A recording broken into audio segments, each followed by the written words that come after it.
From man's sweat and God's love, beer came into the world. Amen.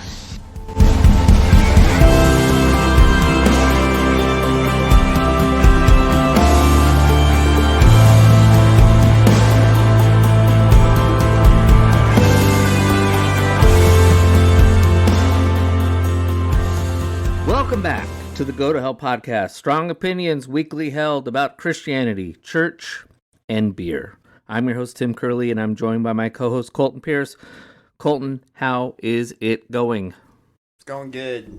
I'm just about to be on a relaxing weekend, and I'm really excited for it. It's like the first one in a long time. So, in between a bunch of weddings right now, so I'm excited to be there. Have nothing really planned for the weekend. I got like a meeting that I have to be at on Saturday for coaching, but other than that, Scotch tape, I'm so clear. So I'm excited about that. I'm looking forward to resting, really. Tim, how about you? Doing well. You missed a fun derby party. Well, turned out not be a party. It was just a get together, but mutual friend came over. You guys had to cancel on Saturday. I know. You missed some phenomenal pulled pork. That's what I heard. It was cooking for 2 days, and it just fell out of the bag when I pulled it out. So it was phenomenal barbecue. And then it was pretty exciting Kentucky Derby. The favorite scratched in the morning. And by race time, they had reset who the favorite was. But I was joking while we were watching it. I was saying, yeah, they're not really the favorite. It's just the gambling lines are scrambling to figure out who's the next best favorite. So, and then a horse came out of nowhere to win it. So that was exciting. And then we watched NASCAR and Formula One. Wow. Yeah, it was 3 races on the same day. So nice. It was fun. So, and then the week's gotten off to a good start. So good times. That is good. Speaking of good times, we're drinking beer tonight. Sitting here drinking beer, talking guys, killing time, living life with some down home friends. Not from Good Times Brewing. We're drinking champagne. No, we're drinking a special brew from Stone Brewing Company. Tim's smelling the cork. It's called Enjoy After April 20th, 2017. And the look on Tim's face is saying this is going to be a dud. I'll read the bottle, or maybe Tim will read the bottle to let you know a little bit more about it. Are you wanting that much head? No, I poured it slow and it's still... Oh, sure. It gets to taste it. No, I don't get a try.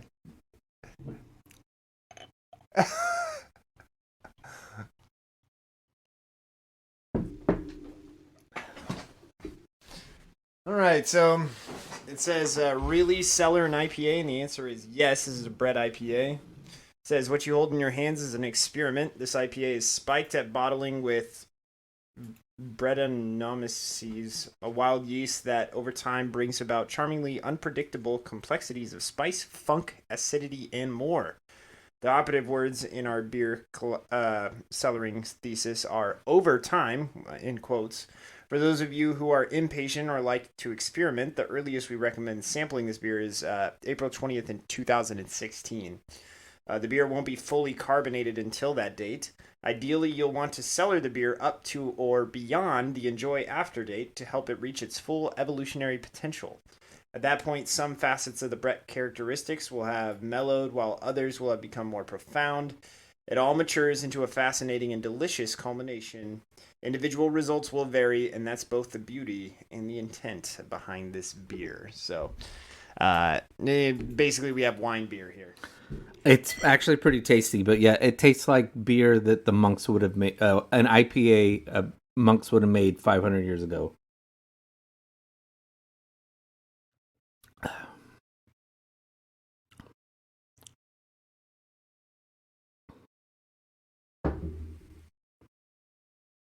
I haven't tried it yet. smells like apple cider.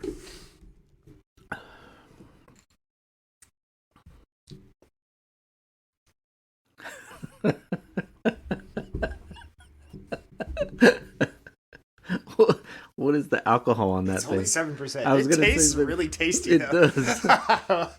That's delightful. That's trouble in a bottle. It tastes like a amped up Hefeweizen or some other kind of. It's not a Hefeweizen. Some other.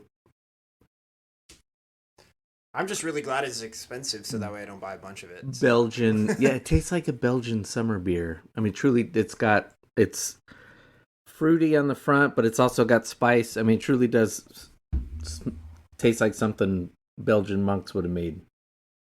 It's really tasty. Highly recommend. You have to be on like Stone's like email list, but it's really tasty. We're enjoying it 6 years after the recommended date of consumption. Well, it will enjoy after. So, beer tasted, tested. What are we talking about tonight, Tim? Any cleanups on any aisles? Any hot topics? No cleanups or hot topics that I'm aware of. Okay. I think we've just got two major topics we're going to try to delve into, and depending on how long we talk about them, it'll end up being 1 or 2 episodes. I don't think we're going to spend that much time on both, but then again, you and I are really good at going on tangents and whatnot, so That's right, we'll we just can rant. sit back and see. We'll enjoy the beer. So, And enjoy the let's company. Let's do topic number 1, which is we're going to talk about contemporary Christian music. And it's going to involve, I think, several items, because the problem with we're going to talk about some criticisms about it, and I think some of the things that are unfair, because in some ways the music gets conflated, and then 2, and I'll explain what I mean by that, and then our opinions about Christian contemporary music ourselves, but just in terms of aesthetic opinions, but not necessarily theological ones. But we'll start with the theological criticism of them. I'm going to read from, and that's Tank in the background, worshiping Jesus. Yes. Yes. So this is, let's see, what of the article. I'm reading a quote from John MacArthur. It's an excerpt from his New Testament commentary on Ephesians. I don't know what context this is being brought up. Oh, it's in context of Ephesians 5:19. So he says, in Ephesians 5:19, Paul explains among whom, from where, with what, to whom, and how spirit-filled believers are to sing. Among whom do believers sing? The primary audience for our singing is to be fellow believers, one another. Throughout Scripture, the singing of God's people is shown to be within the fellowship of believers. No music in the Bible is ever characterized as being or intended to be evangelistic. God may use the gospel content set to music to bring the truth to the lost and thus lead them to himself. Since the message is so powerful, the open heart may receive it even though it comes with a melody. That is not the intent of music when emotions are played on without a clear or complete presentation of God's truth to the mind. Such music can be counterproductive by producing a feeling of well-being and contentment that is counterfeit of God's peace and that serves to further insulate an unbeliever from the saving gospel. It should be noted that many contemporary entertainers who think they are using rock-style music to evangelize the lost are often doing nothing more than contributing to the weakening of the church. Evangelizing with contemporary music has many serious flaws. It tends to create pride in the musicians rather than humility. It makes the gospel a matter of entertainment when there is not one thing in it that is all entertaining. It makes the public proclaimers of Christianity those who are popular and talented in the world's eyes rather than those who are godly and gifted teachers of God's truth. In using the world's genres of music, it blurs the gap between worldly satanic values and divine ones. It tends to deny the power of the gospel and the sovereign saving work of the Holy Spirit. It creates a wide generation gap in the church, thus contributing to the disunity and lack of intimacy in the fellowship of all believers. It leads to the propagation of bad or weak theology and drags the name of the Lord down to the level of the world. The music of the gospel is certainly not a legitimate means for making money or seeking fame, and it must never be allowed to cheapen what is priceless or trivialize what is profound. There is much that I agree with that, and there is much that I profoundly disagree with. And I find utterly inane for someone as intelligent as John MacArthur to be arguing. And so that's my initial response to that. What's yours? I think he goes on the wrong track. That's just more kind of the weird part about it. That's exactly what I mean. Yeah, it's just like, I think that the discussion needs to be had about worship music and its place and those types of things. But he went a weird route. He went off on a non sequitur. Yeah, and it was like, that's like, you're not acknowledging other things almost. Like, I don't know. So, like, the issue that I have right off the bat is just the issue that he has with the spiritual element that's being produced by music. Sure, this sense of safety or whatever, that's not actually in God. It's actually in the unity of the moment with those around you and the music and all that kind of stuff. But that, believe it or not, is the appeal of church. So, like, for you to just sit there and say that, like, that's church. Yeah. That's what Jesus was talking about, was being around believers. And yeah, it's cultish if you really think about it, because if we take away the music, it sounds like, what a lot of people think that the cults sound like and stuff like that. Yeah, because that's what it is. If you strip it down to its basic form, that's what you're doing. And just in the same way that if we sit there and we listen to a pastor and we feel connection to it, and in that moment where you're everybody in the room and that kind of stuff, like, yeah, it's just a weird thing for him to come after that and say, like, it's this artificial piece or whatever. And it's like, yeah, but that's literally what religion is. Any practice that you participate in with the greater body is this artificial thing. And that's why when we read C.S. Lewis, he says that, yeah, you're faking it. Like, that's what you're doing. You're faking your religion. You're faking this setup, and eventually you become better through that process. The more you fake it, the more you become what you are faking. And so it's just kind of like weird. I just don't understand why he went after that. It's odd to me. Okay, so I picked this quote.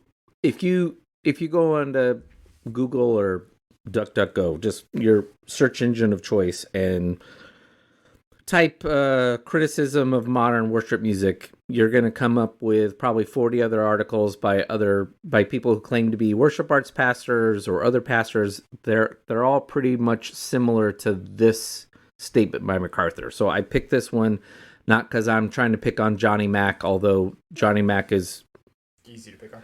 He's easy to pick on. We both respect the hell out of him, but he's also just extremely opinionated. He's very opinionated about what's right and wrong and in the church. So he's easy for us to pick on, but I can both respect the hell out of him and kill it off.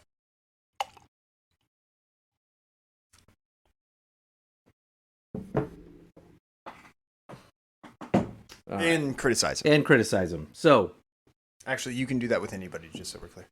That's very true. But if you're listening to this and you like John MacArthur, it's not because we're enemies of John MacArthur and he's just terrible. No. No. So look, there's a lot of the criticism for modern worship music is it's too touchy-feely. A lot of people are very they're very hard and fast that true worship music, and they base this on on scripture in Old Testament to New Testament, and there's plenty of scriptures you can pull out that support this, that worship music has one purpose, and that is to worship God, and that's it. It's not to make me feel good or that kind of thing, which is, MacArthur doesn't directly say that, but he's criticizing that version of Christianity, of worship music that is, what's the term? Well, it is a touchy-feely kind of thing. Okay, so what he's getting at here is, for us here in the Central Valley, one of the biggest, and just coming from my youth pastor background, one of the biggest things that we've always talked about is Hume Lake. Is a huge camp in California. It's probably one of the biggest Christian camps in the state. And it's awesome. They throw on a huge program. It's phenomenal. We send thousands of kids go every single summer, every single winter to this camp in the Sierra Nevadas. They even have a satellite campus in San Diego. And it's a really cool opportunity for kids to go up, be kids at a camp, and have it be Jesus and Christ-centered the entire time. But one of the criticisms that we've always given as leaders, not necessarily as a kid who went there, is the emotional involvement that seems forced on the children while they are there. And invoking these emotions causes what most would call this kind of cheap faith. Very similar to if you read the parable of the sower, the seed is scattered and it's all on the rocky soil or whatever. Yeah, because ultimately the kids get emotionally involved. They are teenagers, emotions run high, and so they fully dedicate. They have this experience up at camp, and then they come back, and it's really, they go back to their normal lives, and nothing really actually changes. And so I believe that MacArthur is actually making the same kind of argument about big church music in the church. He's making that same kind of argument where there is this kind of cheapness, this kind of trick that a church is able to pull, believe it or not, by getting you emotionally involved in the music. And if anybody in here doesn't believe that a church would strategically put pastors in there to get people into the door by playing music that you feel emotionally involved in to get you to tithe or to get you to be a part of their programs and those types of things, I'm sorry to tell you this, but that's a harsh reality of a church that has the budget nor enough to support that. That is a huge thing. You're somebody who ran a budget at a church. You know the emphasis that certain churches put on a worship pastor. Oh, we can get into that in a minute. I'm not at specifics, but just, the ins and outs. Right, because believe it or not, there is a certain level of sex appeal, without a better term for it, to that part of the service. Right? It's the lights. Sometimes it's the smoke machines. It's the blaring music. It's the really good singers on stage with thousands of dollars of equipment going. And of course, what we're talking about is a upper to middle class American church. If you're in a church that's barely surviving, you're not getting all this. It's some guy who just used to play Wonderwall at parties is now showing up with his acoustic guitar and is like, yeah, I can play the same 4 chords.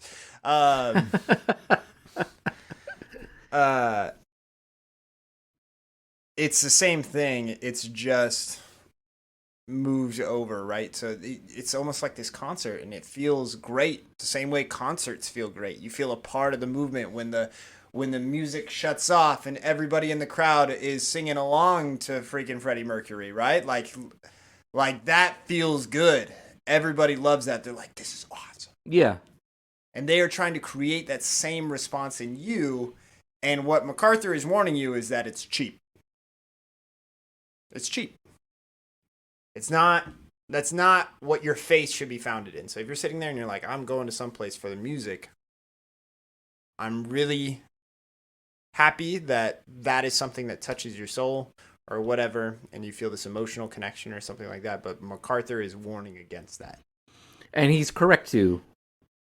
Though his problem is he overstates it and makes blanket statements that are fatuous. But in terms of that, he's correct. What you're talking about, the phenomenon at youth camp or what certain churches pull off in mega churches and stuff like that, they're basically trying to pull off the social contagion scenario where they get people to either buy into it on their own, or they start feeling guilty because they're not the ones with their hands up, and now they're looking like the weirdos who somehow aren't being moved by this music to tears and putting their hands up and singing like everybody else.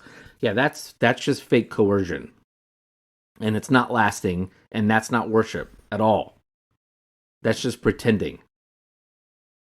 Right, and it's tough because, again, this is something that, believe it or not, is biblical. I mean, even if he says that it's not, it is in the sense of you can see people that have done this. This is how the church's initial reaction when it first started in Acts was, right? This is a all-in movement. This idea that Jesus is coming back every single day, and believe it or not, in Acts, they legitimately believed it was happening any day. They were there waiting. They gave up all of their stuff. They gave up all of their property. They were fully invested. They were like, Jesus is coming back. So yeah, I'll give it all away right now. Yeah, we talked about that. That was one of the questions in Existential Questions that we dealt with, I believe, of how different would your life be if you thought Jesus was coming back tomorrow? Yeah, because none of us really actually believe it. Well, because we've had 2,000 years where he hasn't come back, and so it's much less likely for us to believe it. Where when he says when he's leaving that he's going to come back, they're like, well, he must be speaking directly to me, that he's coming back for this generation, which is, there's nothing irrational about that at all. So, of course, when we read the church in Acts where they're like, yeah, we're going to live communally, and everything you make, you throw into the pot, and it's like Christian communism, where to each his needs, and we're caring for one another, and we're even caring for those outside of when you think Jesus is coming back and we're building the kingdom, I'm sorry, human nature being fallen, even those of us who are Christians, after about 2,000 years, like, Right, and we have the hindsight of of other verses where we're reminded where Jesus says, you don't really know the time and the place. Right, and Acts even says, or like, and you can watch it happen in the book of Acts where literally they're like, they give up all their property and they do all this stuff, and then they're like days go by, and then they're like, okay, so like we gotta like sustain ourselves. So they like try to figure that out, and they're like, okay, well this just isn't gonna work, and then eventually they go and get benefactors and that kind of stuff, and they're able to do it, and it morphs into something else. It's not just these people just giving up all of their possessions and just like worshiping around for hours on end, because they're like, okay, I still need to live. Yeah. And what does that look like? And so they go through that, and I think C.S. Lewis says it really well when we just, again, bringing up Mere Christianity again, but he says, like, this is not a simple faith. But the response that you get very similarly from that music, it's not a bad thing, right? Like, wanting to feel that high in that moment of rejoicing and feeling God's presence in that situation where you feel emotionally attached to this being, and you feel that unison or whatever. That's very similar, like I said, to that of those people in Acts where they were sitting there and they were like, I'm giving it all up because this is how I feel like it's going to be. This is coming. This is here. But then when you step away, there's a practicality that now has to be involved with your faith. And so if you're just sitting there constantly trying to achieve that high, I'm sorry, I think that, like what Lewis was talking about, is that you have made your faith very simple. A lot more simple than it should be, to where this is something that you need to understand, is that we are supposed to grow and we're supposed to develop and we're supposed to learn. And what happens with this kind of cheapness that kind of comes through worship, you're not, and just looking for that, it doesn't help you grow and developing and realize the reality of the faith that we live in. And I mean, like, I wasn't even expecting to talk about this with with music, but I mean, I think that it's a valid point. I think that MacArthur makes a good point. He starts off correct. Yeah. Well, we'll get to where he goes off the rails, because I do want to stay on where he's correct. Where he is correct is too much Christian. Well, I do want to have this little discussion, and then we'll go where I was taking this. I think one of the problems Christianity is facing right now is there's conflating worship music with just Christian music. And I do think that there's a problem with that. I think church music and church should be praise music, and it should be for the right reasons of getting people there. But I don't necessarily, where one of the areas where I disagree with MacArthur and those who are really heavy into criticizing modern Christian music is I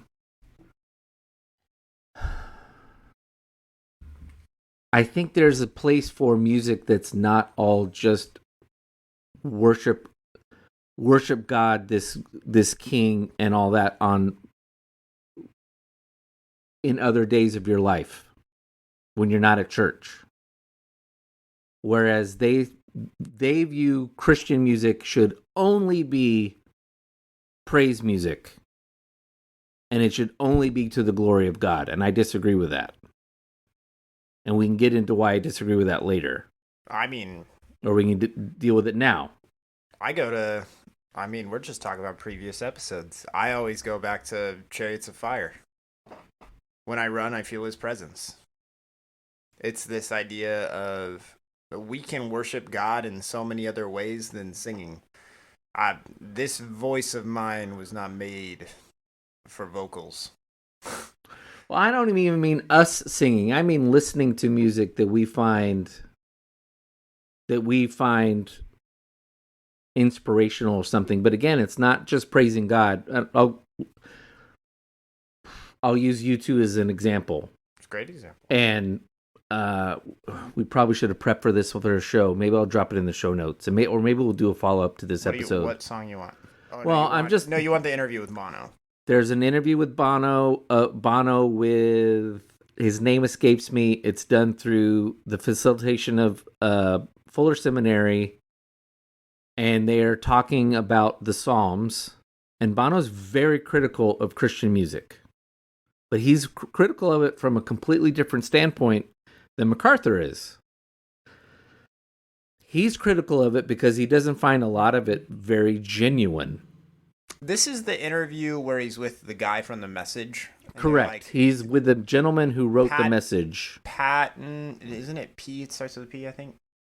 We'll put the link in the bio. It's a pretty simple. There's a series of videos on YouTube. They're all phenomenal. Yeah, and they're all at the guy who wrote The Message. But there's a particular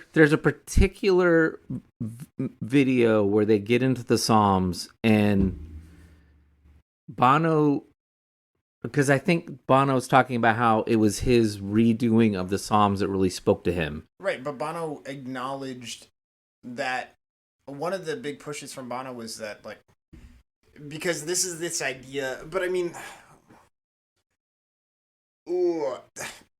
so when you study music, musical history, and I've only taken 2 musical history classes, so I'm not an expert on the subject. But you look back on time of music, and it's just so funny when people are like, "This is worship." No, like this is not what the Bible had intended. Like again, we know music to have this meter and this and these rules that are applied to music today because of actually what happened in the late medieval period and eventually through the Renaissance, and there became lots of other music that was produced through that, and music has then applied to those rules for the rest of time. Right. From that point. So we really don't have a great understanding of what music was before then, but if you ever go somewhere where they're doing like a reenactment or something, we have guesses, and it's not pleasant. Like it's not, you would sit there and you'd be like, what the heck? Like this is music? Like if you listen to old ancient Gregorian chants, because that was like one of the most ancient forms of music where there was singing. This is the church singing initially. Yeah. And it's just church boys or old men chanting. Yeah. Go watch a freaking Monty Python and the Search for the Holy Grail, where they are like whacking each other in the face with the planks. It's very similar, and I mean, like there's nice stuff in there, but if you go further back, you'll notice that it's not great. But we know that that David played the harp. We know a lot of these types of things. And so there is some sort of musical quality, and David is believed to have written a lot of the Psalms. But you look at the Psalms, and they're not God, you are good, you are good, you are good. A lot of them are. I would say the majority of them are. Let me cut off the head of my enemy. Like, well, and then there's not only in Psalm, but there's in Lamentations. There are songs of laments. And again, that's what Bono is criticizing of. Right. And he talks about the laments. He talks about the laments of, and this is where MacArthur, I think, gets way over his skis and gets too absolutist, which a good Calvinist does, is he's like, no, they can only be good Christian music, can only be worshiping King Jesus and worshiping in his throne, and anything else is just useless. Tank. No. Sit down. And I disagree with him. Now, I agree that if everything is all I feel sorry for myself, or too many lamentations just turn into self-pity and navel-gazing, and that's not helpful either. But you and I have had numerous discussions off air with friends in multiple settings about how some of the most Christian music we find is the lyrics in U2, which are literally taken from the Bible. Yeah, in some cases.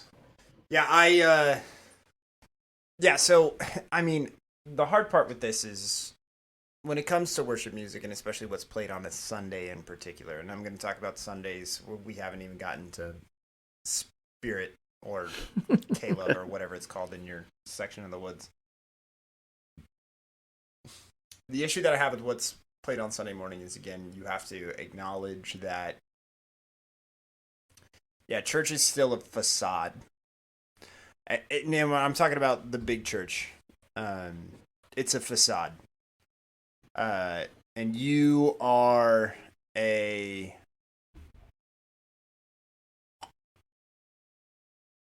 customer that they are trying to pull in. And so why don't we play laments on Sunday mornings? Because it'd be too depressing. People wouldn't want to show up. Well, I also don't think laments aren't meant for Sundays. I do agree that Sundays should be more for us getting ourselves pointed to God and Jesus, and conditioning ourselves for 10 minutes of his word is his word, whether we like it or not. And, he is that kind of thing. Sure. I don't know. I'm more of the type that's like, I think that you need to meet God where you are. And I don't think that it's always praise songs on Sunday mornings that you because I think that there's a lot of times where people walk into church and they're very angry with God, and they need to let that out. They need to bring that before God, like 100%. I think that it's healthy for you to sit there and say those things. And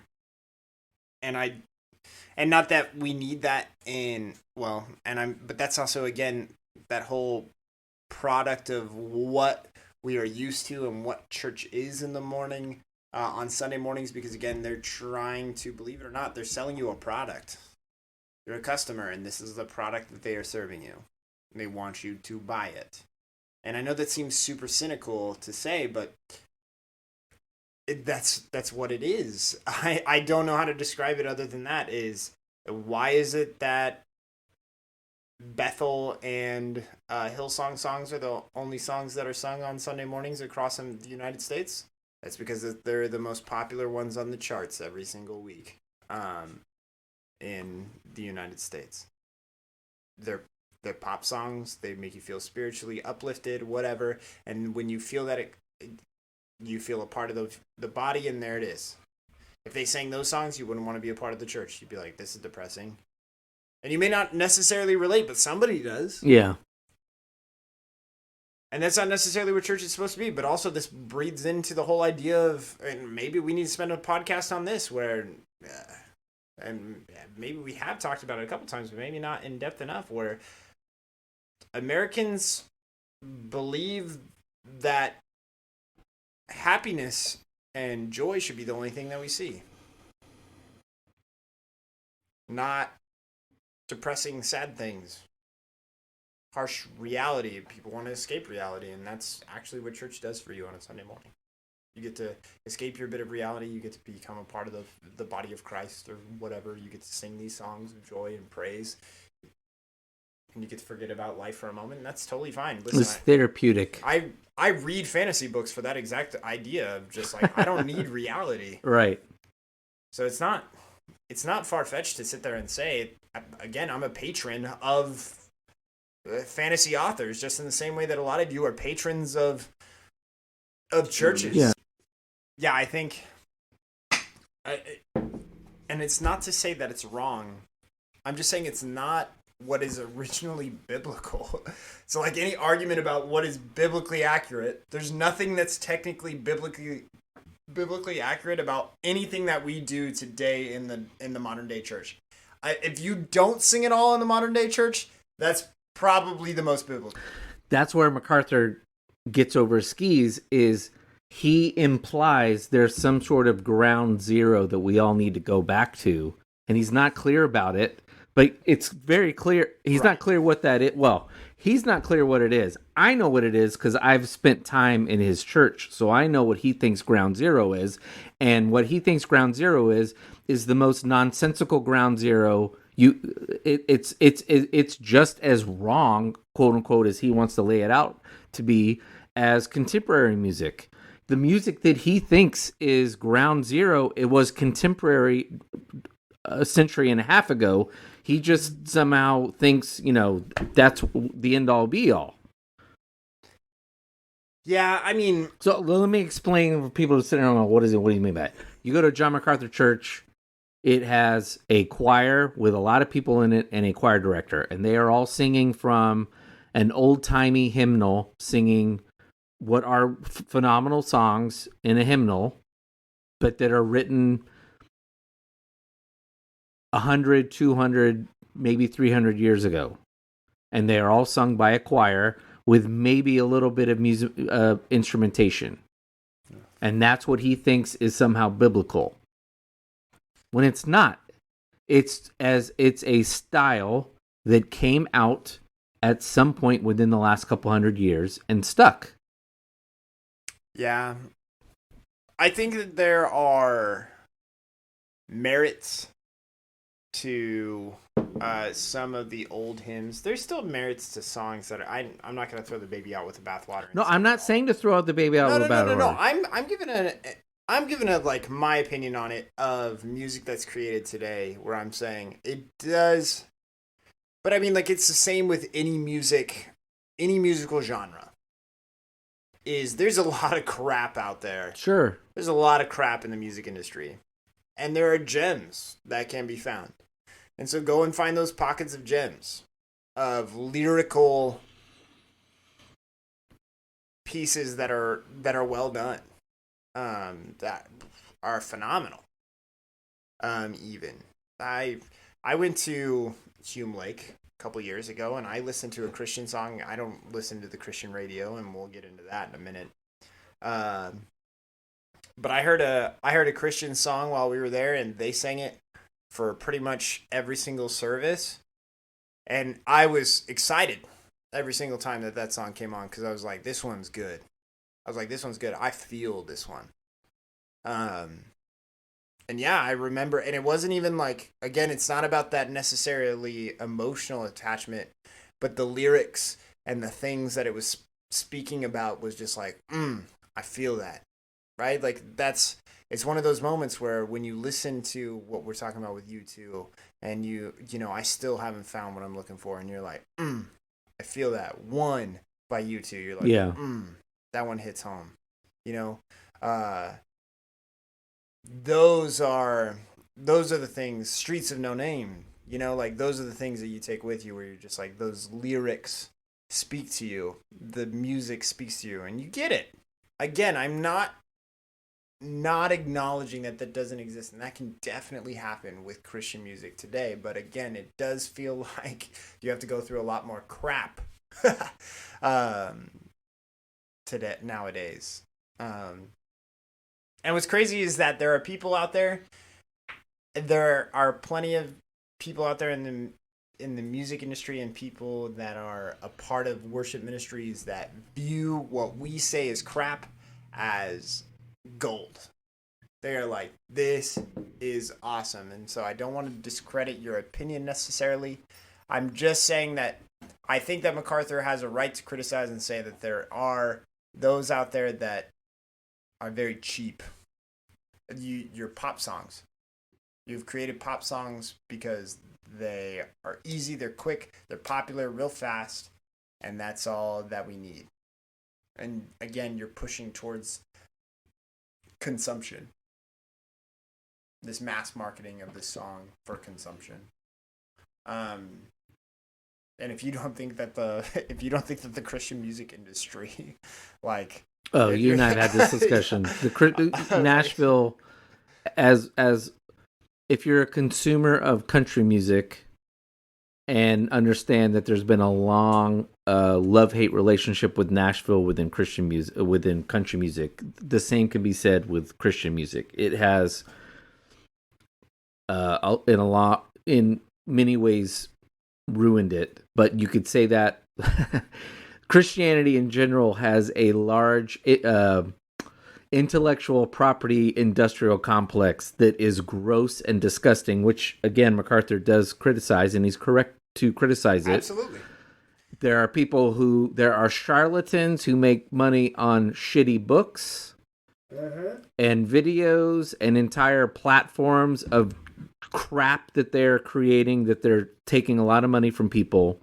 I'm so close to saying a name. But that is just a problem of modern society dealing with new technology. But Christian music is certainly in that vein of just, there's a lot of crap being created. And I would say a lot of contemporary music would be better off updating their melody and the number of people singing the song. So rather than a choir, one or two people, and the instruments, and ripping off old school songs that have already been written 200 years ago, or just pulling straight out of the Bible, which, again, there's a lot of songs. Bono's just literally ripped off a Bible verse. Sure. And every time he does it, I know which one he's done it, and it resonates with me because it's, one, genius, and two, as a Christian, if you're not a Christian, he just snuck it past you. Yeah, I think there's two things that I wanted to talk about what you just said. One is, I think that there was a really good analogy that you made between Christianity and Nashville. Where again, you kind of have these oldies where it's like, it's the Opry or nothing, kind of idea. And you have to sit there and you have to say, well, that just doesn't work. And so if you're saying it's the Opry or nothing, if you are making this analogy back to the church, you're the people that are like, it's the hymns or nothing. Yeah. It's the hymnal or nothing. Music just ain't what it used to be. That's not helpful. That's not good either. Music can evolve and it can be beautiful, and amazing, and be just as spiritually invoking. I kind of got an awesome opportunity to grow up in the late 90s to early thousands and get to experience, especially with my dad being a youth pastor, all of the really cool music that was actually coming out, where people would write occasional songs on their pop punk playlists or on their albums that they were creating, where they were able to come up with songs that, again, use verses and show their faith through that. It's always been great. Like I said, U2 was phenomenal for doing this. And this is what my second thing that I want to talk about, where it almost has more power to it. If you hear somebody that is classified, not necessarily they've put themselves there, but they are classified as a secular artist, to put together a Christian song, or this song that talks about faith, and if you know their backstory and you know the whole stuff, it just adds so much more meaning and so much more power behind what it is that they're singing. Because you know that it's not this just cheap thing that's supposed to be played on a Sunday morning. It's something that is genuine and from their hearts, and that they're sneaking into the masses of followers that they have. And it's a really cool moment. So that's why, like, we talk about U2. One of my favorites growing up was, I loved Relient K. They're a little bit more blatant and in your face with their Christianity, and they were also considered like this Christian band. But if you grew up in the early thousands, you may have listened to Relient K on a regular basis, and you wouldn't have known that they were actually a Christian band. A lot of people don't, that aren't associated with the church. Anybody that's associated with the church for the longest time knew that Relient K was a Christian band. But there's people that know them. You could play, some of their more secular songs, like Sunny with a High of 75, or Sadie Hawkins Dance, and people know those songs. They're like, oh yeah, I love this song. And it's like, that's really funny. And you ask them if they've listened to other things. They're like, oh yeah, I listened to this one and this one. It's like, sweet. Did you know that those are Christian songs? Yeah. And it's just a really fun conversation to have with those people. And you're just like, yeah. Jars of Clay started that way. Jars of Clay just started as just phenomenal. A band. I saw Jars of Clay when their debut album came out. I got to go up and see them with a friend of mine up in Santa Barbara. And they were being played on K-Rock, which is this iconic radio station in Los Angeles that broke everyone from like Van Halen to No Doubt, you name it. They were the ones that played them on the radio first, and they had Jars of Clay playing for like 3-4 months. Yeah. And no one knew that Flood was by this Christian band, because they weren't advertising themselves as a Christian band. It was just a couple guys who were Christians playing that way. Right. See, that's my Opry, honestly. Yeah, no, exactly. I like mine's like, can we just go back to that? I only want to go back like 15 years. I'm not asking for like 100. And one of my favorites growing up, and to this day, I still think that he's a phenomenal songwriter, and I think that he does phenomenal worship music, because he wanted to be a great songwriter, and he was honestly just a worship pastor. That's all he wanted to be. And so he got his band together, and he did a bunch of funny music videos. But his worship music was all Bible centric, so a lot of his stuff takes from the Psalms and that kind of stuff. And it's David Crowder. Oh, Crowder's my favorite.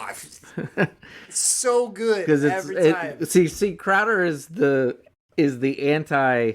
He's the silver bullet against the MacArthur argument, because he straight up pulls from the Psalms. He straight up pulls from everything is straight from the Bible, and he's not. You can't even pigeonhole him music wise. He'll he does different kinds of genres of music. He'll do like straight up country and bluegrass, Yeah, and dude's then a musical rock. genius. Yeah, and so he's the one who says it doesn't matter what style of music you're playing. That doesn't matter. It's again, where MacArthur's correct is the depth, and he puts on a hell of a show. Is the depth of the lyric behind it, and a lot of the stuff that is out there is just bubblegum Christian pop. Right. And like I said, there are diamonds in that rough. You know, there are good songs in there where you're gonna feel emotionally attached and that kind of stuff. That's really awesome. I don't think that music should necessarily, and especially on a church service. We were talking about it like last week, actually. I think on Friday. We were talking about some people that had an opinion about one of our friends is extremely talented with a guitar. And when you hear him play that guitar, it's phenomenal. It's amazing to see. You would sit there and you would say, that guy has a gift. And he plays it on Sundays, and people have walked out of the church because he's playing an electric guitar on a Sunday morning. Yeah. And ripping a solo. But yet, if you ask that guy about it, he's like, it's not about me. Like, it's just the moment in the song, and it feels right, and that's what we're doing. We're sitting here and we're praising the Lord. Well, that gets back to let's get back to dumping on MacArthur. Yeah. Fuck you, MacArthur. Because he says he's talking about contemporary music now. It makes the public proclaimers of Christianity those who are popular and talented in the world's eyes, rather than those who are godly and gifted teachers of God's truth. In using the world's genre of music... Sounds like he's freaking jealous. It gets even worse. In using the world's genre of music, it blurs the gap between worldly satanic values and divine ones. I'm sorry. What an ass. I know, I'm sorry, but choir singing at some point was quote-unquote worldly music, J-Mac.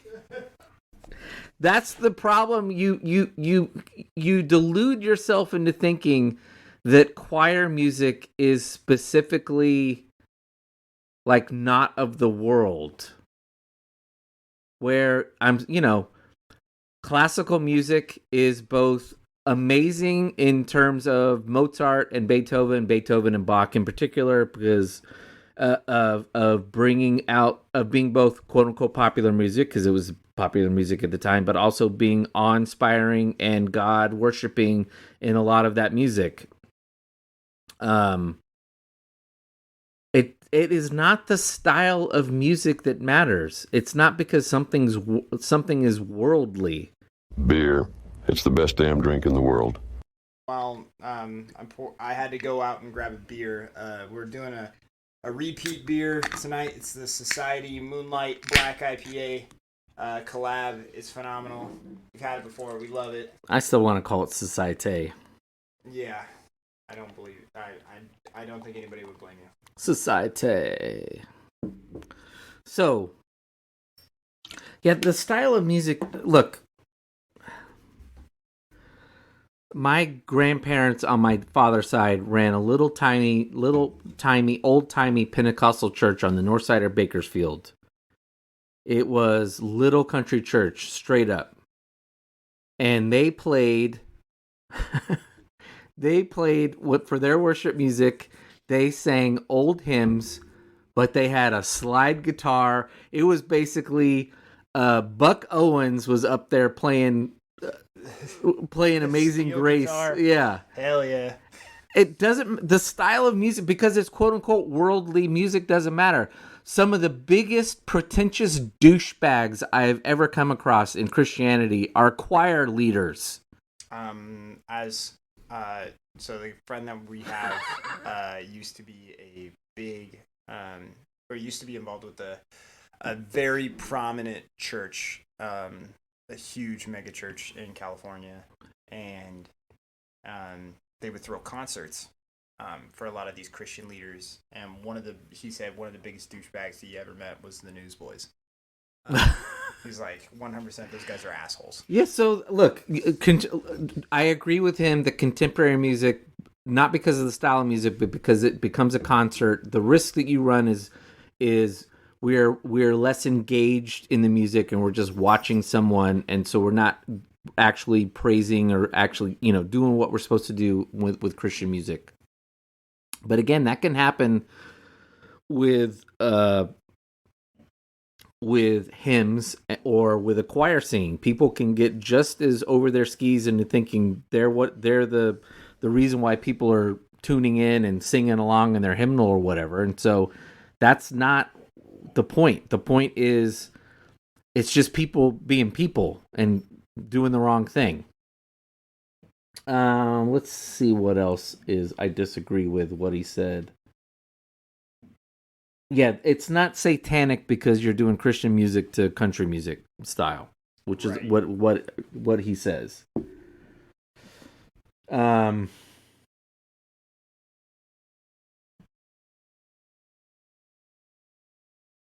He does, when he says it leads to the propagation of bad or weak theology and drags the name of the Lord down to the level of the world. Yeah, I totally get that, but we've addressed that. That's just a weakness in the problem. Okay,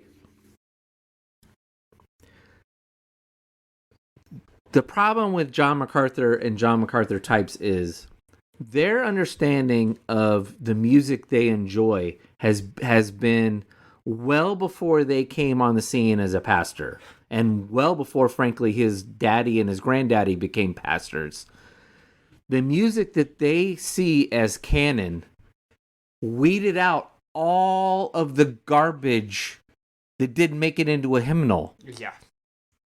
He acts as if there was this moment in history from about, 1720 until the 1800s where everyone's just ripping off gems that somehow made it into a 400-page hymnal, and that's all that existed. When I'm sure there was just as much superficial crap that people were singing in churches that eventually got weeded out as like, yeah, it's not really what is the best stuff. Yeah, exactly. And if you judge the 20th century and the 21st century 200 years from now and collect the best of the best, you're going to find that it is up there with what one would read out of a hymnal, page 400. Yeah. I mean, you cited Bethel and Hillsong. There's a lot of crap both of those bands put out. There's a lot of gems. Anytime I hear Oceans being played, I love Oceans. It's a good one.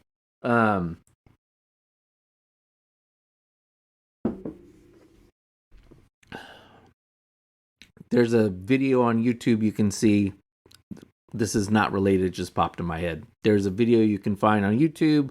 I think it's from the October Sky tour of... No, it's later than that.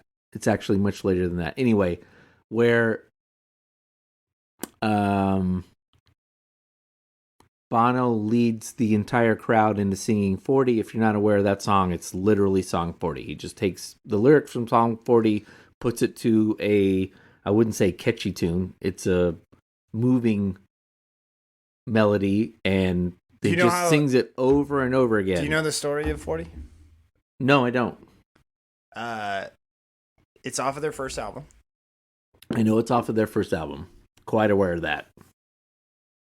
It's the rest of the recording time. That's all it is. Oh, it's just to fill in? They were like, well, it's become a mainstay. It's just him and the Edge, and that's why it's always just him. It's always just him and the Edge. Because it was just him and the Edge, and they just recorded whatever was left. And they don't always play it anymore. They don't always play it. A staple at every concert they would play. They 40. played it when I saw them on the 360 tour in Vegas. There's also there's a video. I don't know if it's the official 360. I think it's the Rose Bowl 360.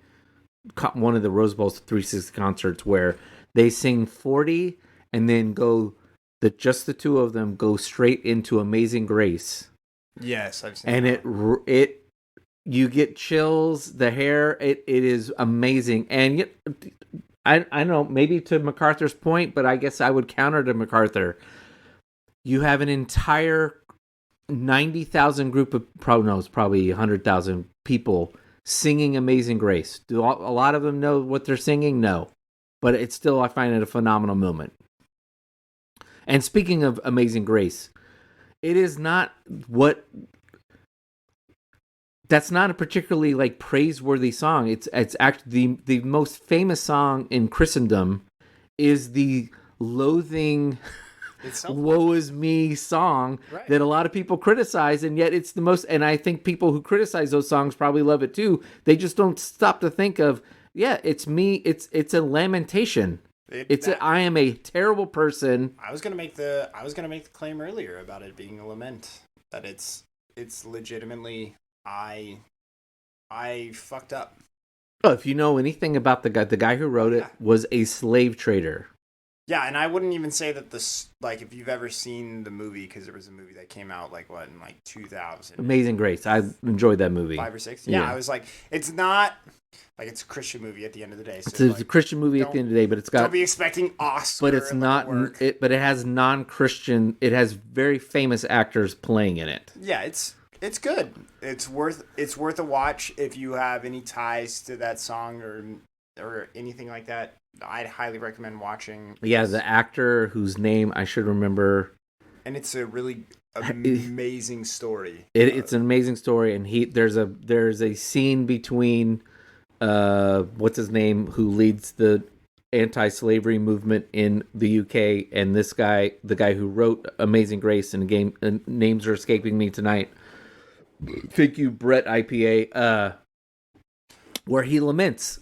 I think he's in the middle of writing the song, and he says, I see all of these dead people in my dreams, and I can't, they don't ever go away. Yeah. And that's what he's seeing as he's writing this, is he is dealing with the unbelievable fact that he's being forgiven for what he sees as unforgivable sins.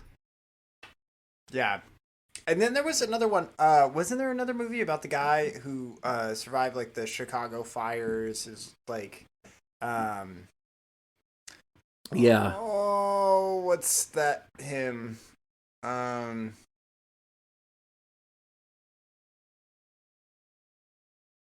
No, I can't. It's golly, I'm gonna think of this. Sorry, continue. Okay. It is well with my soul. It is well with my soul. That's a great one. Yeah, phenomenal. The guy who wrote... is well. It is well with my soul. Right, again, that's not a happy song. No. And so there is merit in sitting there and saying very similarly to what MacArthur is saying, because it does seem like right now a lot of the stuff is about just praise. And yes, that is kind of artificial, it feels like, right? Where it's... Well, I would say he thinks... I think he would say it should all be about praise. It's really lousy versions of praise music. Sure. It's deceptive praise music where we're all telling each other we're supposed to be praising God, but it's really supposed to making me feel good because we're praising God. And I think there is some merit to that. Some of the stuff that's sung on Sunday is just really more about us all patting ourselves on the back because we're here on a Sunday praising God, and it's not true worship. It's just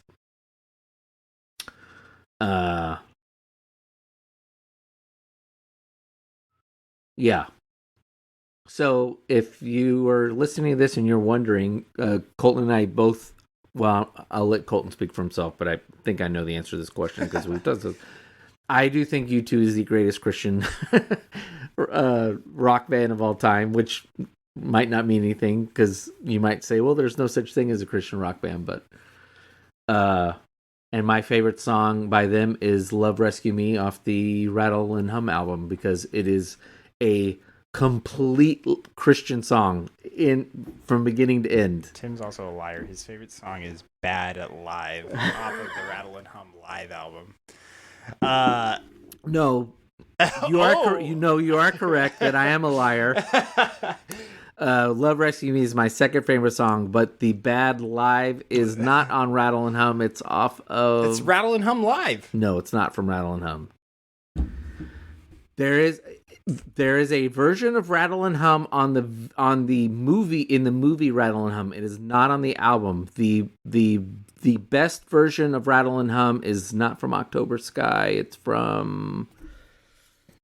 What album is that?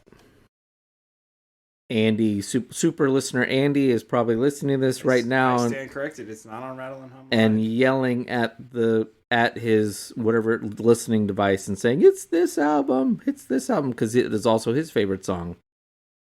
And why is... It's from... Wide Awake in America. Yes. It's Wide Awake in America.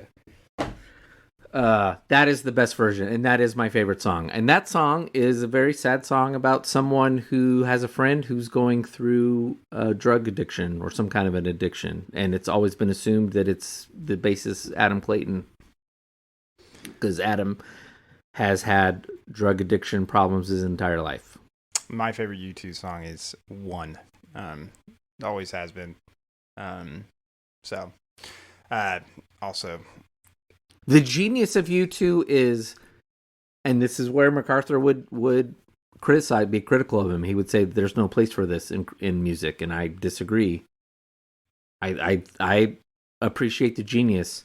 One can listen to a song and think they are just listening to one more pop love song, and Bono is able to pull off intertwining, I would argue, both. He's going in between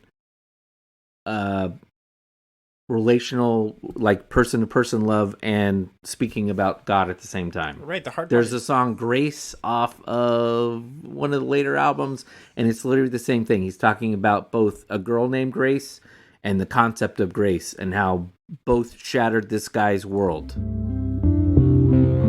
Grace, she takes the blame. She covers the shame, removes the stain. It could be her name, Grace. It's a name for a girl. It's also a thought that changed the world.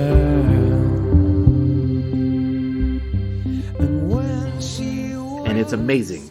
And I mean, like, this is the importance of context.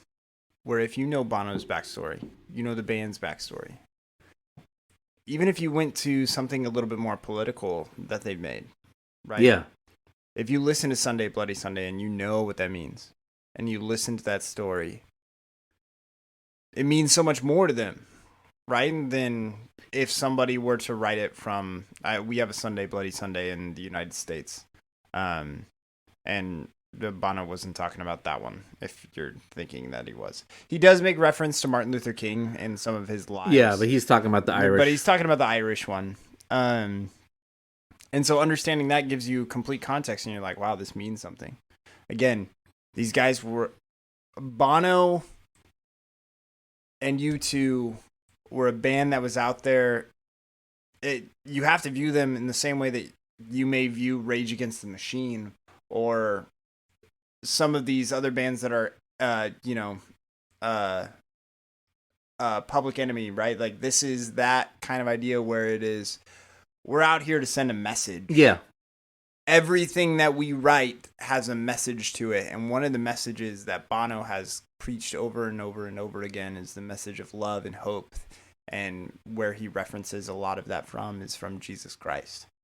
And so there are people that hold strongly to those lyrics and they don't know necessarily what they mean, but they feel them in their soul and they're like, yes, this is what we need. But yet they don't even know that what they're siding with is the mission and vision that has been cast by Jesus Christ. Yeah, and I think that's why you and I, and I'm going to speak for super listener Andy, that's why we love them is... Oh, Andy's going to be pissed when he listens to this. We're speaking for him. Is if U2 is very accessible if you put no work into it. They put together catchy lyrics and catchy tunes on a superficial level. But if you do some digging and understand who they are, or if you're a Christian and you know you're an insider in the joke, so to speak, there are layers upon layers upon layers in the music, and that's why, maybe incorrectly, but I don't think so. You and I appreciate that more than the standard, Kari Job song. That's fine if you listen to that when you're getting, like, my wife listens to Christian radio, Christian music every morning when she gets up and when she goes to work. She finds a lot out of it. That's fine. I stay out of my way to say, oh, that music sucks. It's just bubblegum. If it speaks to you, that's fine. But I much more appreciate the stuff that you have to dig down that's got a lot of profoundness understandably, you have to know your Bible in a lot of instances where you get what Bono's referencing. Yes. And the older I get, the more I appreciate how Bono really knows his Bible and is pulling out things that you wouldn't think would work in a song that he pulls out and puts into a song that just drops out of nowhere. Even if it's not like he's telling a message, it's just like, oh, that's a really great passage from this bit of scripture, and I'm going to drop it in. And if you know it, you're like, oh, that's pretty clever.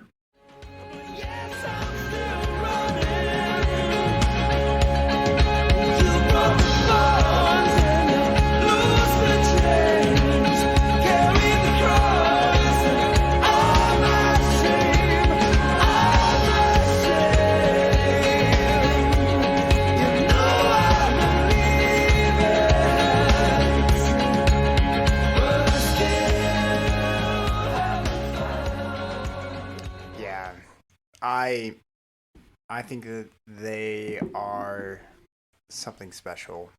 Like I said, one is my favorite. I think Tim talked about Bad, and what was the first one that you said? I'm sorry. Love Rescue Me, which is very... I was focusing on just like this. The second you didn't say Bad, I was like, you're a liar. I say that a close second. It's actually a sleeper pick. But I say it's a sleeper pick, but they do have a residency in Las Vegas based off of the reunion of this tour, and it's off of the Zooropa album. Yes, that's all they're doing.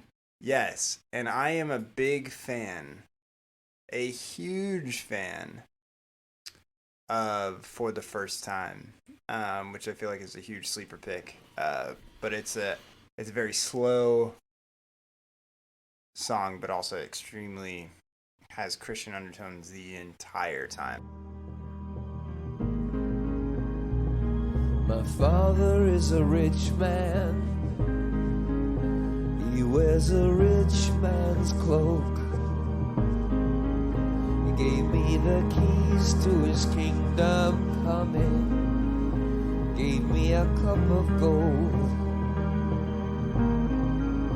He said, I have many mansions,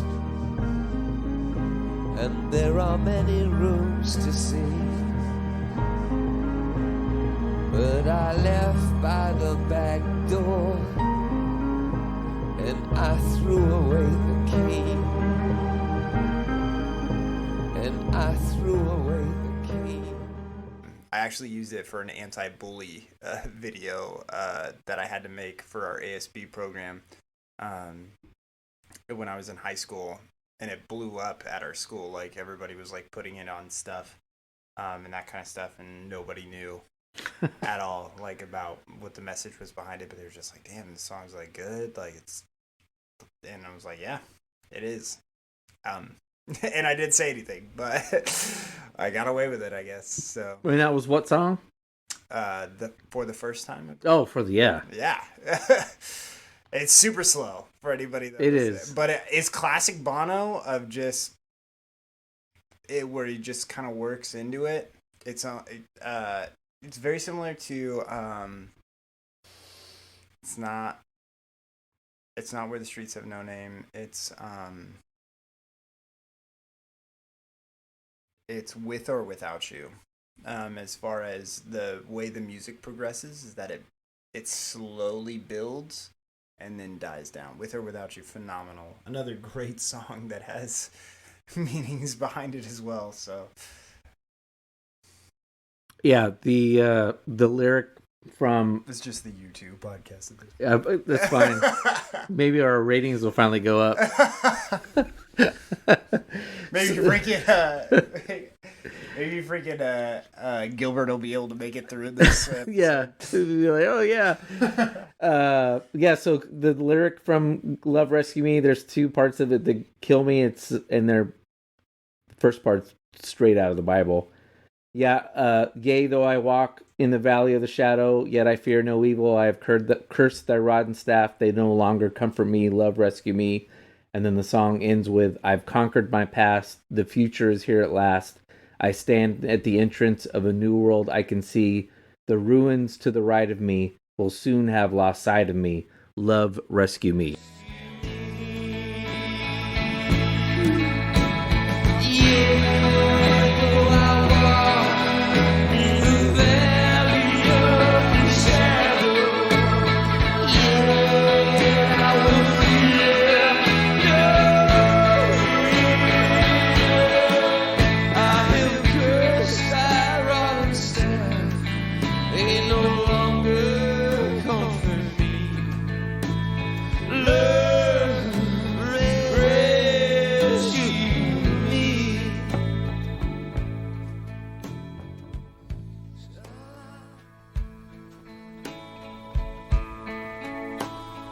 Conquered my past. The future is here at last. I stand at the entrance to a new world I can see. The ruins to the right of me will soon have lost sight of me. Love, rescue me.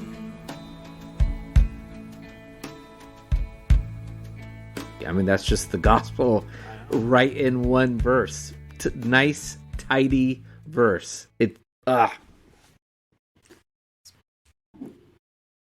It's phenomenal. And what's crazy is that they used to just be a garage band in Ireland. Like, They were a garage band who hated prog rock, and there was some other one, because I've heard The Edge, like, yeah, we hated the self-indulgence pretentiousness of prog rock and some other genre, which I enjoy, but I understand what they're talking about. You know, like this 8-minute song where there's like 2 guitar solos and all this kind of stuff. Like, yeah, no, we just want to do rock and roll. They're just hating on Zeppelin. Yeah. I think Blue Oyster Cult. And if you ever watch interviews with Bono, Bono has a facade of his own, but something that can never be said about him is that he's never not genuine. I mean, you could say it about him, but if you know his backstory and you know how much he gives and how much he works for the anti-AIDS organization. Oh, he and President Bush are solely responsible for tamping down AIDS and HIV in Africa. No doubt about it. He is, and always again, he wants to use his platform as an avenue to show love and care, and also speak out against oppression on a regular basis. And so what's hard is that when we sit here and we talk about Bono, is that there may be some of you out there that feel alienated by that. I don't know if a lot. It's hard now because a lot of people that we are so removed from the 80s at this point, you know, and maybe those of you that listen to this are sitting there and you're like, maybe you were pro Bono in the 80s and that kind of stuff. But he was, like I said, it's almost Rage Against the Machine-esque. Oh, I had friends who, because all my friends were conservative, who were put off by U2 and Bono because of its pro South Africa, Yeah. pro Bishop Tutu, anti South Africa, very adamant about it, and even a lot of their Irish stuff. Because if you were conservative, you grew up in the 70s and 80s, you grew up with this anti-IRA, which was justified because it was a terrorist organization, but you just had this reflexive anti-Ireland, probably England, Northern Ireland Protestant view, and he was antithetical to that. But that's what's the genius of. That's where I think Bono, in a lot of ways, has been and shouldn't be criticized by the MacArthurs of the world, just putting aside the music, because Bono has been he has always worn his Christianity on his sleeve. He's never hidden from it. He's been adamant about it. He will speak about it. He doesn't have to be asked about it in a interview. He'll talk about it. We quoted him within the last couple episodes about him basically regurgitating C.S. Lewis and saying, you either believe Jesus was a lunatic or you believe that Jesus was the Son of Man who died and rose 3 days later. There's no in between. There's no like Gandhi view of him as he was a really or Muslim view that he was like this clever prophet that we're all going to listen to who said nice things. He was either crazy or not. But as I mentioned before, he teamed up with George W. Bush and Laura Bush to tackle AIDS in Africa. And you might say, well, what's the big deal about that?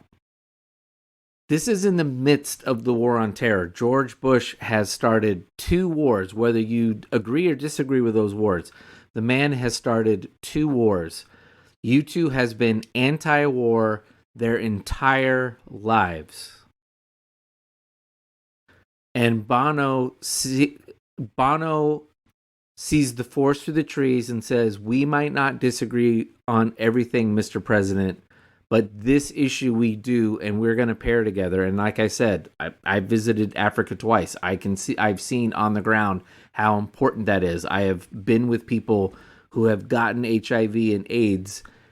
It is what they did in the 80s, in the 2000s, was fundamentally transformative in Africa. And he did it with somebody that on one side of the aisle would have said, that guy's a warmonger, you can't work with him. Right. And on George Bush's side, you can't work with him. He's a crazy rock and roll guy who's, crazy activist. Right. And what really brought them together, I imagine, was their shared faith. And they said, for Jesus and our love for people, we need to do this. Right. And again, it's about that love for people. And actually, this is where I think it's a good segue, and why we give so much praise to you too, because we've been on this. We talked about that we can really go on tangents, and I think we're just not even going to get into the second topic tonight. I think that what we're dealing with and why it's so powerful is when we look at Christian music today and that's being produced. It's almost this idea of, and I mean, like, we recognize our faults. We recognize his glory. And to which we do need to do. We do need to recognize that, and again, Lewis kind of outlined it for us, that there is this, no matter how much we try to make God personal, we still need to recognize that there is, when we look at the Trinity, that there is still that being that is omnipotent and omnipresent, and that is significantly more powerful over us being out there, that we are small, they are big. We have to sit there and be like the prophet Isaiah and recognize his power and his ability. We need to do that. And so there's not problems in that.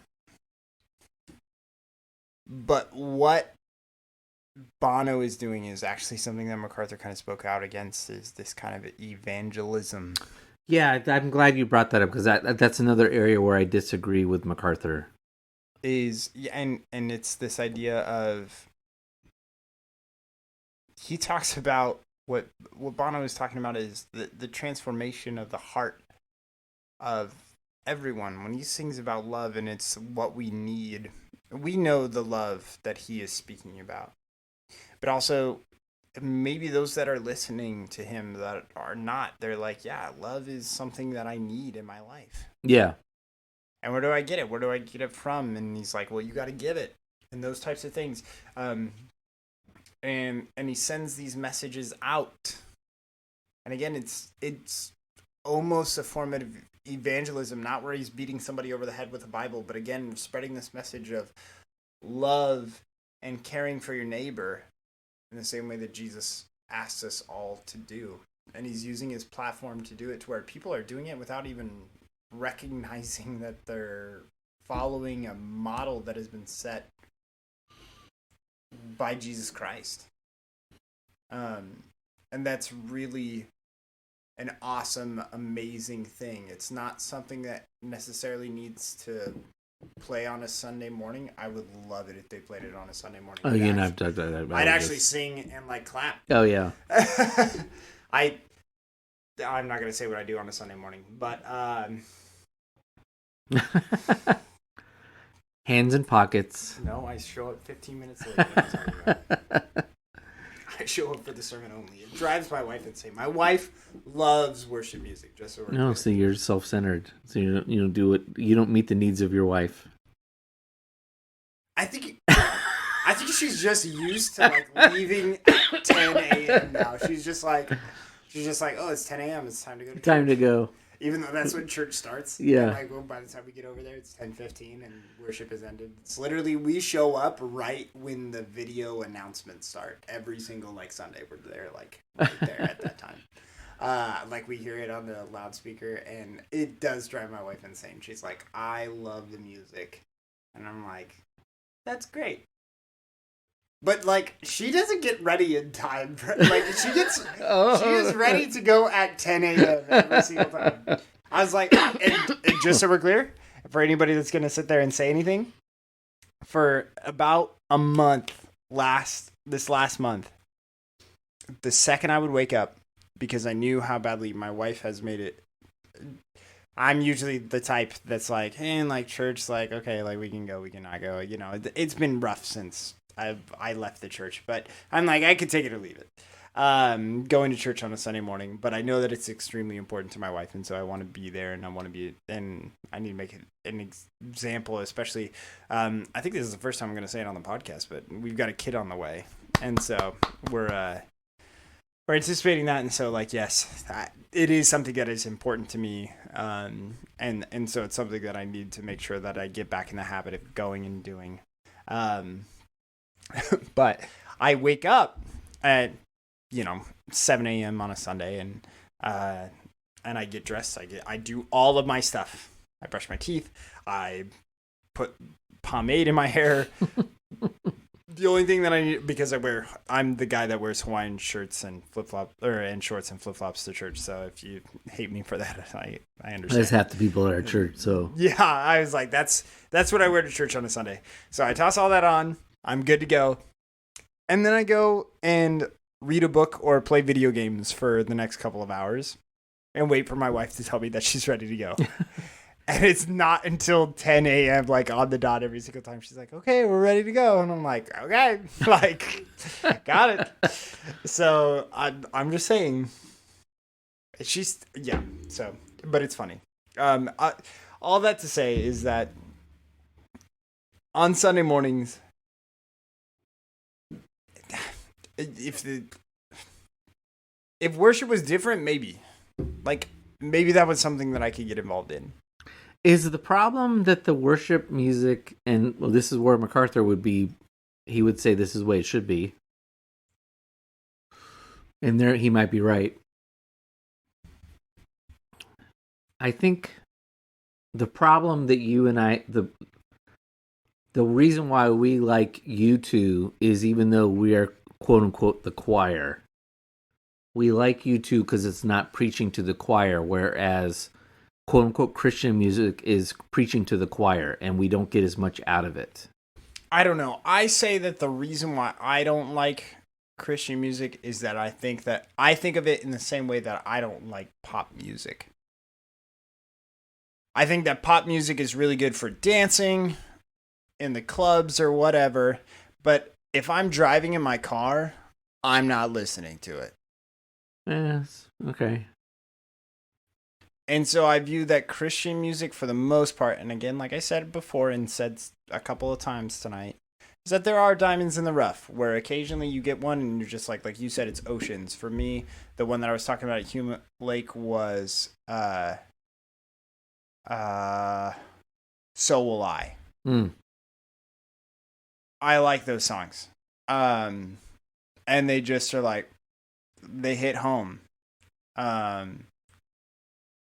For whatever variety of reasons. And occasionally you find those, but other times it's just you're weeding through just stuff where it's like, this seems fake, this seems false. There's one right now that says, oh, do I do this all for hype or whatever? All to lift you high. And like the lyrics are just like, come on, like a 5-year-old could have wrote that. You know, one of my freshmen in high school could have wrote those lyrics. Like, it just seems like you could put a catchy tune. All right, let's continue our little criticism, because just if you're listening to Christian music and you don't want us ruining it, then turn off the podcast, I guess, or just listen to it. Are you gonna? One of my problems is everything is derivative of something else. So, should I mention names? Because I don't think I should, because then I might ruin it for somebody who likes this person. But I won't do it, because I don't want to be like, they're going to be like, oh no, I can't listen to them, because now I'm just thinking about but there are probably 10 of the most of the top bands or people, whatever, acts that are singing that you're going to hear played on K-Love, K-Dove, Spirit, Air One, whatever. So we're talking like Rebecca St. James. We're talking... I don't want to get into names, because particularly my wife listens... Rebecca St. James is... my wife listens to this, and she might be really... They are literally ripoffs of their sound in how they sing. Is literally I can tell you, oh, that's the Christian version of this secular artist. Yeah. And it is, and that's the Nashvilleization of Christian music, where someone's like, oh, we need our own Adele, or we need our own whatever, and then they go out and find that, and then that's what it is. And a lot of people, so I think, subliminally lap it up, because it's like they don't not really understanding that person's just ripping off somebody else. And it's not to say that person's not talented, but they are ripping off someone else that is established in the secular world. And I could right away, I'm like, oh, that's the Christian Sam Smith. Yeah. Originality is not there in Christian music. And on a Sunday morning, if you go to a mega church, it's just always hard. There's this whole presentation element that kind of goes along with it, where again, it's this concert type setting, and it's frustrating.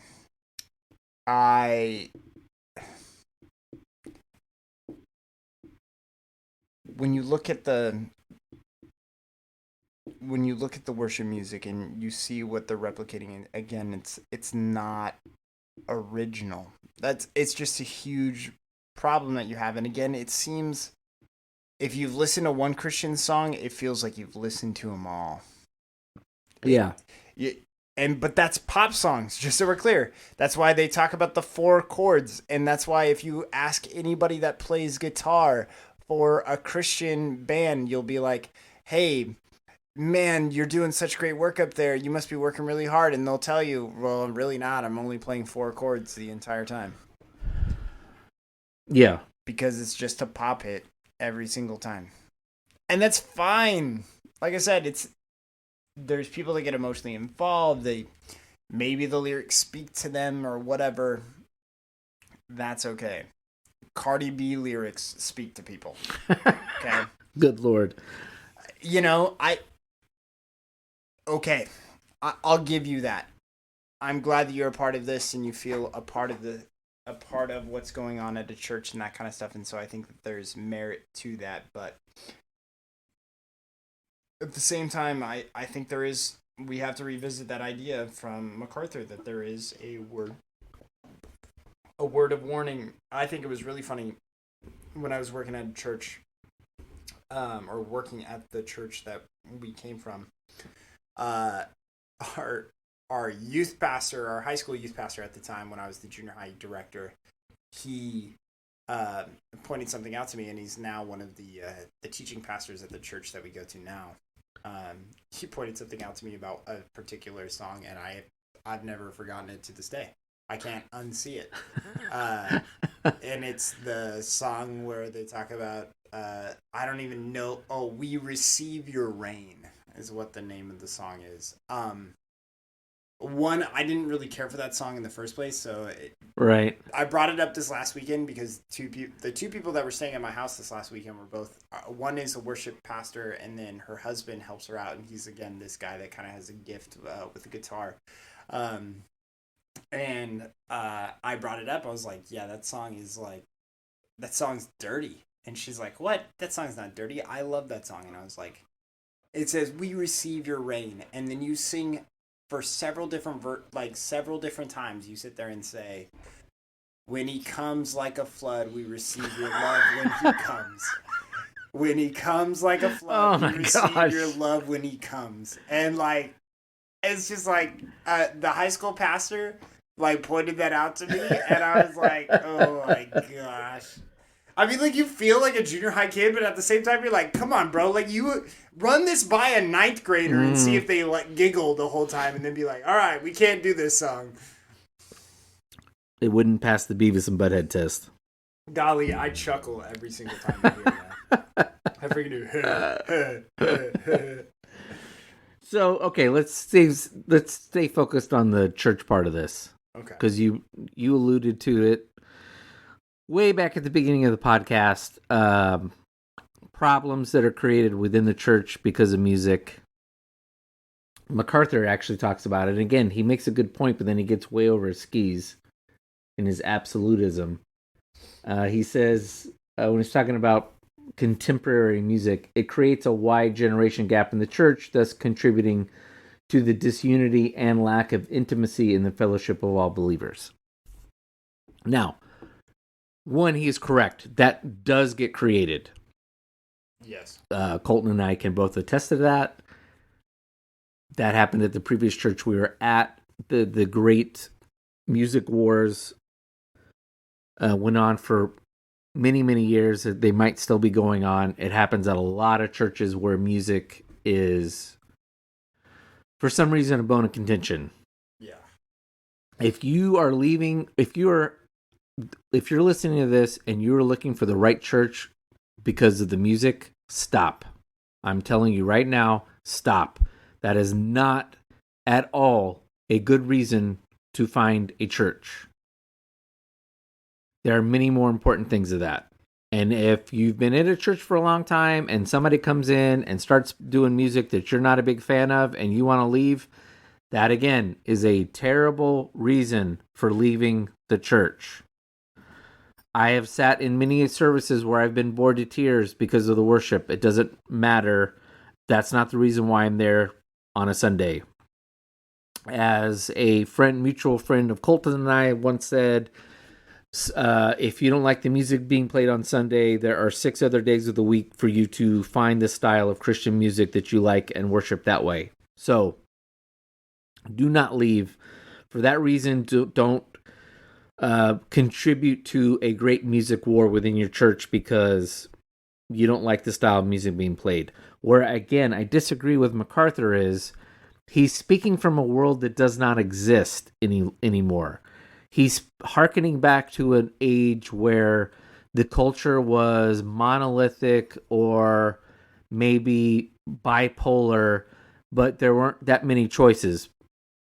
I'm speaking of the 50s. You pretty much had what the milieu MacArthur grew up in, which would be a choir and corporate worship singing from a hymnal, and maybe country or what we might call folk music in a small church. Those are the two types of music you're talking about. That world doesn't exist anymore. Right. Like everything else in our culture, we now live in a fractured culture, and that includes within Christian music. So this world I agree with him that Christians shouldn't allow the type of music being played to fracture the church. But that doesn't mean we all have to then deny, contemporary music's the problem, and we need to go back to this bygone age of quote-unquote traditional worship music. That's not what we need to do. That's not the lesson here. Let's see if there's anything else. He's absolutely right at the end where he said this isn't about making money or seeking fame. But again, as we said earlier, that's could also be said about books and a myriad of other products that are being sold in the Christian industrial complex. Let's take this to movies as well. Let's end on movies. Sure. I think one of the reasons why, again, you and I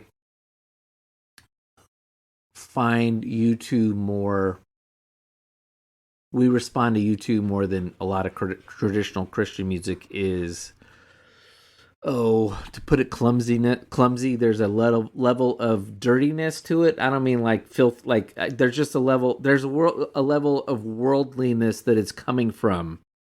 It's not coming from a... There's not an alternative agenda, in my opinion. Well, it's coming from a world. It's coming from a world that it's coming from the world of what the world is, a broken world, and it's saying I'm starting from the broken world and trying to find Jesus or meet Jesus in that broken world. Where Christian music is, we're already. It's again going back to the previous episode.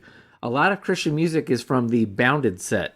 It is from this. We're already within the kingdom. We're within the chosen folks, and we're all sitting here worshiping and saying we're from the in crowd. Yeah. And you and I, for whatever reason, are more animated by trying to meet people from where they're at. Out or at. And that's one of the reasons why we don't like Christian movies is they're not dealing with the world as it is. They're dealing with most Christian movies. If there's a problem in a Christian movie, it's because they're already Christians and someone's having a crisis of faith. But we're not meeting someone from where they're at, which is they're a heroin addict. They can't get out of it. And the only way they're going to get out of this is finding the love and redemption of Jesus Christ. And in order to do that kind of a movie, you have to do things that a lot of Christians want to not be engaged in, even for 2 hours in a movie.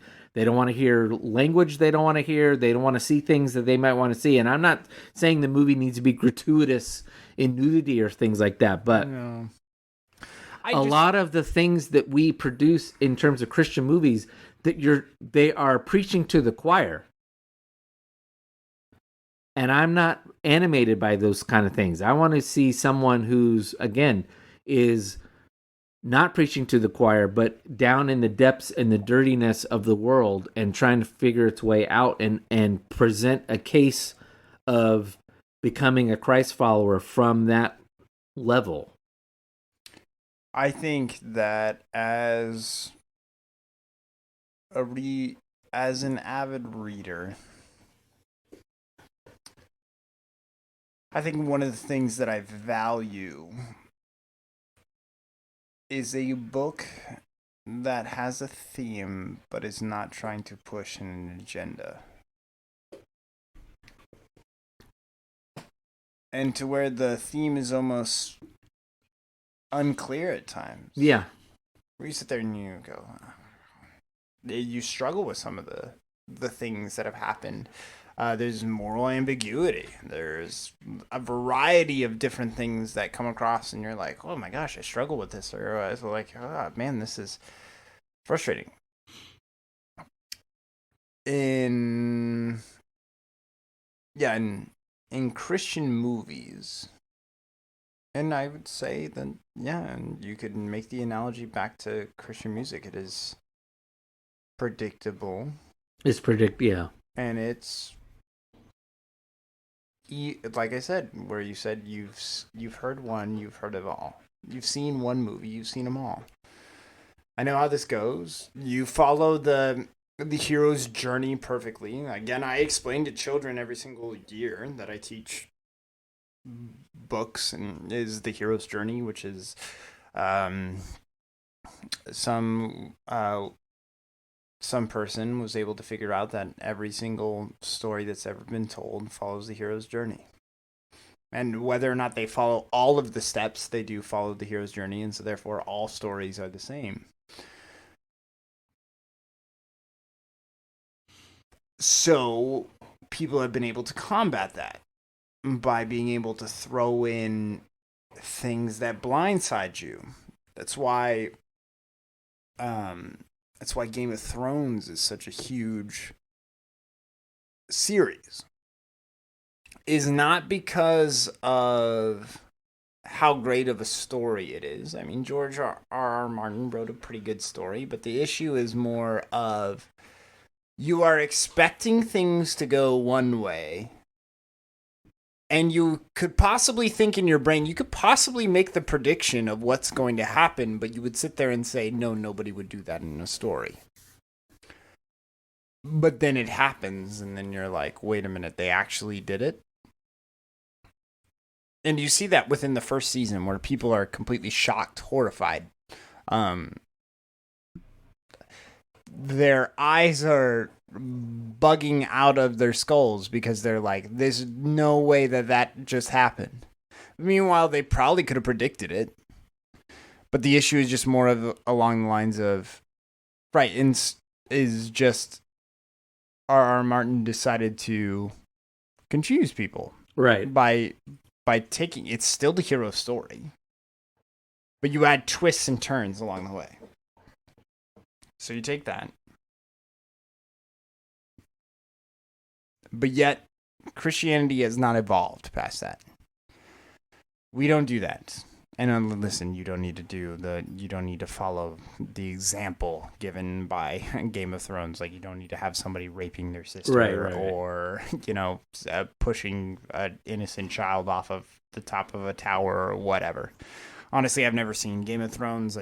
I know that kind of stuff. You don't need to do that. But it, again, as Tim said, it's not even an art with Christian movies and Christian music. No, it's formulaic. Exactly. And we bring this up because we want it to be better. I want it to be better. I would like Christian music to be better. Again, like I said, I want to go back to like my what was the term that I used? My Opry is David Crowder, is Jars of Clay. There's even parts of Reliant K that I wish that we could go back to where people would play those songs in church and revisit them. I don't know when David Crowder became obsolete in the church, but I hate when it did. I remember it was like something that was played every single Sunday. There was, let's deal with that for a minute, because there was a time. Who didn't sing "How He Loves" on a Sunday morning? the Christian music that you and I both find distasteful or boring, it hasn't always been this way. Now, it's had its periods. It's cyclical. It has its period. It was this way in the 90s. In the 90s was god awful too. In the 80s, it had its moments. There was actually there was bands like Petra and Stryper that were completely outside the norm. That were, like heavy metal and prog rock and stuff. But I would say in the mid to late 2000s, Christian rock, Christian music was not a monolithic thing that will blame quote unquote Nashville for flattening out and turning into a generic sound. You had him, you had the Rubin Kid who was doing John Rubin. John Rubin was phenomenal. I saw him live in Visalia. He was great. I have no idea what happened to him. I don't know if he went off the deep end or he just fell out of favor. You had what was left. You still had Toby Mac and the group DC Talk, which they were amazing. Super Chick was good on the female scene. Hawk Nelson. Yeah, you had these groups they weren't all Switchfoot. Oh my goodness! So you had all these groups they didn't all fit like a cookie cutter sound of something that had to be played on Sunday. And again, that's where I disagree with MacArthur and a lot of people of Christian music should just be whatever you can play on Sunday in church. No, it needs to. That's why I enjoy U2 because it's. I don't have to be moved by something that's not played corporately in church on Sunday. Yeah. But we also need to find a way to play stuff corporately on Sunday that all doesn't sound the same. Yes, please. They're like, well, what do you mean it doesn't sound the same? We played the same 4 chords in a different pattern. What you were saying before, I've joked, I think, several times on this podcast that Ted Lasso's the most It is, but I mean, Christian, but it is. I mean, look, if you're a Christian, there's a lot to be put off by it. And again, it never ever, which I will 100% back if Jason Sudeikis was like, we never have a Christian. He hears our podcast and is like, we've never had a Christian message the entire time. They never explicitly say one. Oh, I'm not. And again, one of the characters is like almost satanic. Yeah. Coach Beard. Yeah. Coach Beard is dabbling in the occult. It is not. But I get, U2 is sneakily trying to be Christian.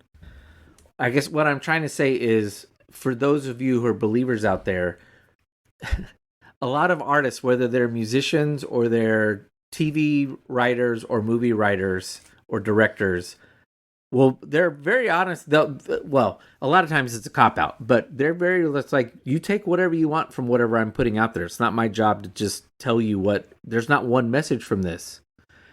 And I invite you to take the most Christian messages you can take from movies and TV shows and music, whether it was written by a Christian or not. Some of the most profound Christian messages can be found in those things because some guy, as we've said, the culture we live in, whether people want to believe it or not, is largely based on a Jesus culture. Yeah. And what is unabashedly Christian about Lasso, whether they want it, accept it or not, is the unbelievable killing of kindness that everyone is learning from this guy and being trained to forgive and kill people with kindness and not hold grudges. And there are no enemies. And the people you think are enemies and are being terrible to you probably have a backstory that you don't understand. And if you understood that, you'd have some level of empathy for them. That is the most Christian way of thinking, whether they mean that or not. And every time I watch a show, they continually stumble into, that's how we're supposed to behave as believers. Yeah. We are. The scene that always kills me, and I've watched it over and over again, is the first season. The owner Last has episode. hired this guy. Last episode is what you're talking about. The last episode, she has hired this guy and intentionally sabotaged his entire career, is finally convinced she's got to go apologize, and is expecting the worst, as anybody would, including a Christian, of getting a tongue lashing. I hate you. I don't want to talk to you. And maybe at some point we'll get over it. And what does he do? He says, yeah, you're going through a divorce. Divorce does crazy things. I forgive you. He doesn't say it's all right. He says, I forgive you. He forgives her. He doesn't just like, that's fine. It's no water off my back. No, he says, I forgive you, and then hugs her. And then she doesn't know what to do with it. Nobody would know what the fuck. No one. So that's why, and it's why I think so many people, whether they're Christians or not, are animated by our can't stop talking about the show, is because they are being fed a Christian message unintentionally and don't know it. Right. And again, it's not. If you listen to a lot of what the world says about we came by this ourselves and that kind of stuff, you could sit there and say it's not a Christian show. But again, like what we've talked about with the U2 lyrics, and if you know the backstory and you know kind of that kind of stuff, and you know the message that has been being preached, and that you have worked so hard, for those of you that have been sowing the seed, you know that this is the message that Jesus Christ was presenting, and it's amazing to see happen on this TV show. There's a lot of like, it's funny because I think I've talked about it before on here, where Tim and I have talked about it, where it's like, this show is so wholesome. And that was my first genuine response. And then somebody asked me, I said, it's the most wholesome show I've seen ever on television, aside from Bluey, obviously. Bluey is amazing. But I'm training to be a dad, as I talked about earlier. I had a friend ask me, she said, is it really all that wholesome? And I was like, well, Ted Lasso is the most wholesome person that's ever existed. And I think that a lot of us we should aspire to be like Jesus Christ, but at the same time, we should also aspire to try to, if you would like a more tangible goal, I think trying to be a lot more like Ted Lasso would do the world a lot of good. And I mean, like, he's not the first. Trying to be more like, and again, we're talking about film or TV, trying to be a lot more like Robin Williams in Dead Poets Society, where I care about these kids, or I care about these people. It doesn't matter what they say about me. Just so we're clear, I've been watching a lot of Dead Poets Society. Robin Williams from Good Will Hunting. He's a little bit more abrasive in Good Will Hunting. He's still... Yeah, but he still cares. Again, that's the important part, right? It's that caring aspect. Atticus Finch. Again, these are people that are very real to us. And maybe that's just what we've been getting at tonight, is that when it comes to Christian music, when it comes to Christian movies, when it comes to mass-produced stuff, seems very plastic. Yeah. It's very fake. And it's not genuine. And I mean, like, we have actors, right, that are portraying this, but yet, for whatever reason, they have sold it to our souls, to our cores. These are men who believe in what it is that they're saying and what they're doing. And I mean, that's the hard part about watching Dead Poets Society, is you watch the kid take his own life, and you know now that Robin Williams will eventually take his own as well. Yeah. It's tough. It's tough. All right, well, on that downer note, Sorry. Just saying, don't be plastic. don't be plastic. Yeah, I think to wrap it up, look, I think we talked last week. The previous episode last week was this notion of Jesus calling his followers friends. There's a famous, I think, 20th century song. I'm pretty sure it's a 20th century song. It's probably a folk song or a country song. What a friend we have in Jesus. There is a fine line between what a friend we have in Jesus and the kingship and the lordship and bowing down of God and Jesus Christ. And we're walking that fine line all the time. And that happens in church. And when you're at church, don't make the kind of music that they're doing all that big a deal. Try to keep it from being therapeutic if you can. Yeah. Whatever moves you outside of church, whether it's Christian, overtly Christian, or U2 or some other band that you might know is a bunch of Christians, but they're just doing secular music, that's fine. Find your inspiration where it's at. I don't agree with MacArthur that everything's got to be just from the Bible or inspired by directly from the Bible. All right. We hope you've enjoyed this episode of the Go to Hell podcast. Please subscribe, rate, and review on your app of choice. That's where more people can find out where they can go to hell. If you have any comments, particularly about U2, they better be positive. And if they're negative, we will gladly engage.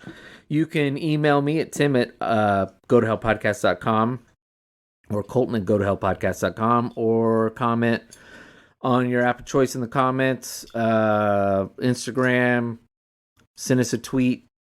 If you've heard a panting dog throughout the podcast, that is the wonderful puppy, Tank. Tank, now he's looking at me. You, my friend, can go to hell. Cheers.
So I'll